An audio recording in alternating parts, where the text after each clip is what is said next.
કે દિવ્ય દુર્ગે સમી ધન તો નિપજતી અને પ્રબળ નવ હથા જ્યાં જોત પાકે હે દિવ્ય દુર્ગે સમી ધન તો નિપજતી દીકરીઓ તો અમારા ને દુર્ગા જેવી પેદા થાય હે મર્દ પુરુષો તો એવા પાકે જ પણ દીકરીઓ કે છે કે દુર્ગા જેવી પેદા થાય સાહેબ કે છે કે એક વર્ગખંડની માલપા ભાગેલ તૂટેલ વર્ગખંડ છે એમ કહેવાય કે પડાલની માથે નળિયા નથી સાહેબ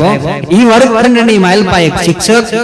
8-9 વર્ષની દીકરીઓને ભણાવે છે એ શિક્ષકે બ્લેક बोर्ड में लिखूं कि मैं दुर्गा बनूंगी, मैं चंडी बनूंगी, मैं काली बनूंगी, मैं वीरांगना बनूंगी। इन पछी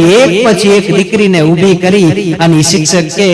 જે મેં બોર્ડ પર લખ્યું છે એ લખેલું તમે બાજુમાં લખો અને વાંચો। એક પછી એક દીકરી ઉભી થાય સાહેબ અને લખે કે मैं दुर्गा बनूंगी, मैं चंडी बनूंगी, मैं काली बनूंगी, मैं वीरांगना बनूंगी। एक उभी થઈ એને એનું ઈ લખ્યું ને એનું ઈ વાંચ્યું, બીજી ઉભી થઈ એને એનું ઈ લખ્યું ઈ વાંચ્યું સાહેબ, ત્રીજી ઉભી થઈ એને એનું ઈ લખ્યું ને ઈ વાંચ્યું, પણ ચોથી દીકરી ઉભી થઈ ન્યાર તો હમંકીન બહાન કી કિયસી હાથ દુતાડીએ વાગ્ય કમર ડાક કે છે સાહેબ સળાબી ક્લાસરૂમની માઇલપા જેને ઢગલા દીધા અને પોતાના ગુરુ પાસેથી ચોક લઈ અને દીકરીએ કે છે કે બ્લેક બોર્ડની માઇલપા લખ્યું સાહેબ હો કે मैं दुर्गा हूँ, मैं दुर्गा हूँ, मैं चंडी हूँ, मैं काली हूँ, मैं वीरांगना हूँ। એટલે એના શિક્ષકે કીધું કે બેટા મેં એમ નથી લખ્યું કે मैं दुर्गा हूँ, मैं चंडी हूँ, मैं काली हूँ, मैं वीरांगना हूँ। મેં એમ લખ્યું છે કે मैं बनूंगी। એટલે 8 વર્ષની દીકરીએ શિક્ષકને બહુ સારો જવાબ આપ્યો તો સાહેબ કે ગુરુજી હું તો આર્ય નારી છું, હું તો ક્ષત્રિયાની છું, હું તો જન્મતા જ દુર્ગા હોઉં, હું તો જન્મતા જ કે છે કે વીરાંગના હોઉં, હું તો જન્મતા જ કાલી હોઉં, હું તો જન્મતા ચંડી હોઉં, મારે બનવાનું હોય નહીં હે કે મારે બનવાનું હોય નહીં સાહેબ। ઈ દીકરી 16-17 વર્ષની થાય ને જે અંગ્રેજ સલ્તનતને ધમરોડે ઈ બીજી કોઈની ઝાંસીની રાણી લક્ષ્મીબાઈ હતી સાહેબ હે। હા કે बुंदेलों के घर से बच्चे बच्चों के मुंह से सुनी हुई कहानी थी, कि बुंदेलों के घर से बच्चे बच्चे के मुंह से सुनी हुई कहानी थी કે છે કે ખૂબ લડી મર્દાની वो झांसी वाली रानी थी साहब है कि खूब लड़ी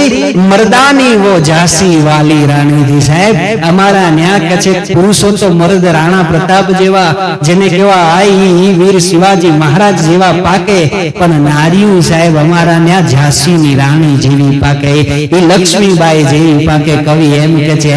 કે દિવ્ય દુર્ગે સમી ધન તો નિપજતી અને પ્રબળ નવ હતા જ્યાં જોધ પાકે સાહેબ હે। આવા નરબંકાની આ ભૂમિકા છે સાહેબ, આ ધરની છે, આ ધરા છે સાહેબ ને આગળ આવા જ પેદા થાય એવી ધરા છે સાહેબ। આ ધરાની તાસીર શું છે કવિ કહે છે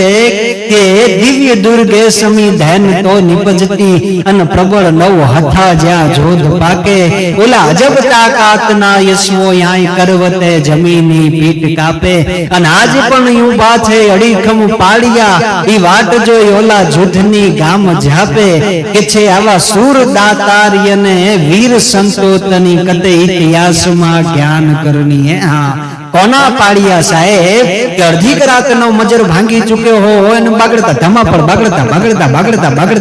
બાગડતા કોણાની પડક વાગતી આવે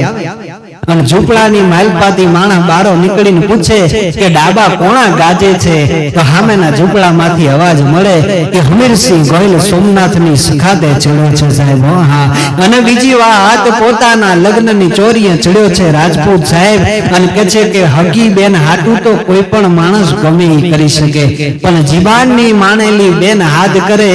અને વરમાળ કાઢી અને રાજપૂતાણીના હાથમાં આપે ને એમ કે જોવાય તો વાત જોજો,